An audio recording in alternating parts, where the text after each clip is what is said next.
Raw manure is a mistake, not because manure itself is bad, but because using it straight from the source ignores how soil biology actually works. For generations, gardeners have been told that manure is black gold, yet many beds have been burned, contaminated, or thrown badly out of balance by applying it raw.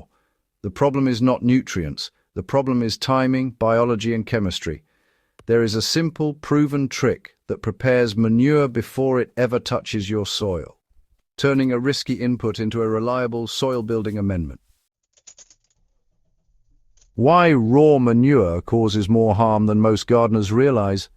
Fresh manure is biologically unstable. It contains high levels of readily available nitrogen, ammonia compounds, salts, and active microorganisms that are still breaking down organic matter. When applied directly to soil, this rapid decomposition steals oxygen, spikes microbial activity, and releases heat.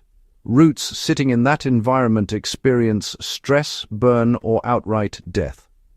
Even when plants survive, growth becomes shallow and dependent rather than resilient.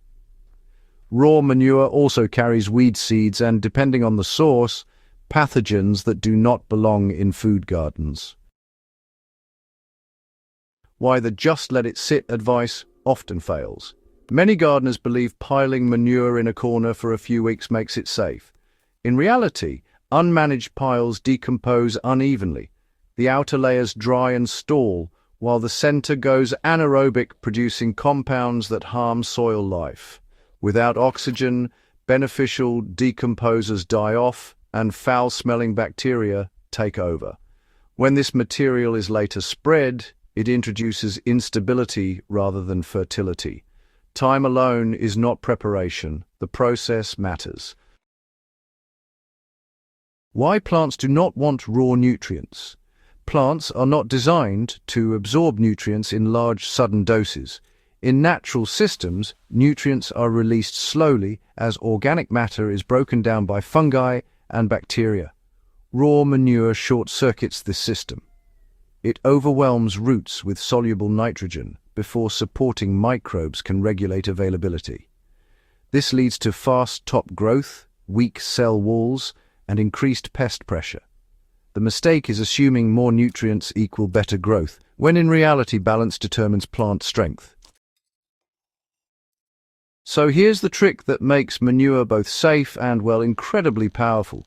The preparation that transforms raw manure into a real ally for your soil is controlled composting with carbon and oxygen. By mixing manure with dry, carbon-rich materials like straw, dried leaves, shredded cardboard, or even wood shavings, you slow down nitrogen release and feed the right decomposers. The pile is built in layers, kept moist but not wet, and then turned regularly to introduce oxygen. This encourages those aerobic bacteria and fungi that stabilize nutrients instead of just releasing them all at once. So what actually happens inside properly prepared manure? As composting gets underway, temperatures rise enough to kill off weed seeds and pathogens, but not so high that they sterilize the material. Nitrogen binds with carbon, forming stable organic compounds that release nutrients gradually. Ammonia gets converted into plant-available forms that no longer burn roots. Microbial diversity increases rather than collapsing. By the time the material cools and darkens, it doesn't smell sharp or sour anymore. Instead, it smells earthy because it's become soil-like rather than waste-like. Now let's talk about why this method protects both your plants and the soil structure. Prepared manure improves soil aggregation rather than destroying it. Microbial byproducts act as natural glues, binding those soil particles into little crumbs that hold water and air. Roots can penetrate deeper, reaching moisture during dry spells and resisting compaction. Unlike raw manure, which often gives a temporary nutrient high followed by a decline, composted manure builds long-term fertility that actually improves with each season.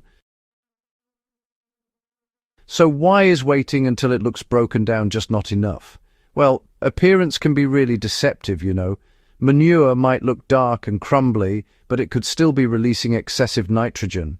The The true indicators of readiness are temperature stability, a neutral smell, and the amount of time spent actively composting. Properly prepared manure has gone through a heating phase and cooled completely. If you skip this step, you risk repeating the same problems year after year, even if your plants seem fine at first. You might wonder why timing still matters, even after preparation. The thing is, even composted manure should be applied thoughtfully.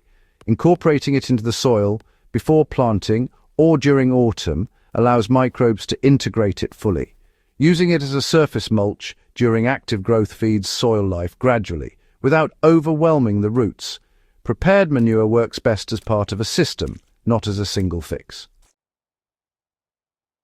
So why does this approach actually align with sustainable gardening? Gardeners who prepare manure correctly reduce nutrient runoff, protect groundwater, and avoid dependency on synthetic fertilizers. Over time, soil becomes more self-regulating and needs fewer inputs. Crops develop stronger root systems, better flavor, and improved resistance to stress.